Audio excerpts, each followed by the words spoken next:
बांधारी परिसरात गेल्या अनेक वर्षापासून समाजातील गरीब गरजूंना वेळोवेळी मदत करणाऱ्या सोनल दवडी यांनी सहकार्यात उडी घेतली आहे। त्यांनी काढलेली सिद्धेश्वर पतसंस्था लवकरच नावलौकिक मिळवेल असे आमदार विनय कोरे यांनी कोथुले येथील उद्घाटन प्रसंगी बोलत होते। कनेरे येथील सिद्धेश्वर पतसंस्था 26 जानेवारीला कोथुले येथे सुरू करण्यात आली।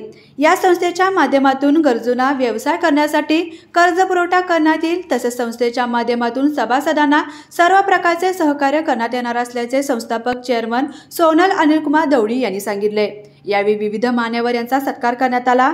यावेळी गोकुळ संचालक अजित नरके, अमर पाटील, हनुमान उद्योग समूहाचे नेते बळवंत पाटील, जिल्हा परिषद सदस्य शंकर पाटील, सरपंच शीला कुंभार, चेअरमन विष्णू पाटील, माजी सरपंच गणपती पाटील, माजी सरपंच विकास पाटील, नरहरीचे चेअरमन विजय खोत, सुनील चौगले, माजी उपसरपंच संभाजी पवार, माजी सरपंच मनोहर पाटील, सुरेश पवार, यशवंत सावेकर, पत्रकार ज्ञानदेव पाटील, हिंदूराव लगारे, विलास पाटील, सुनील तुरुंबेकर आदीसह पदाधिकारी, कार्यकर्ते, ग्रामस्थ व कनेरीतील सर्व तरुण मंडळाचे कार्यकर्ते मोठ्या संख्येने उपस्थित होते।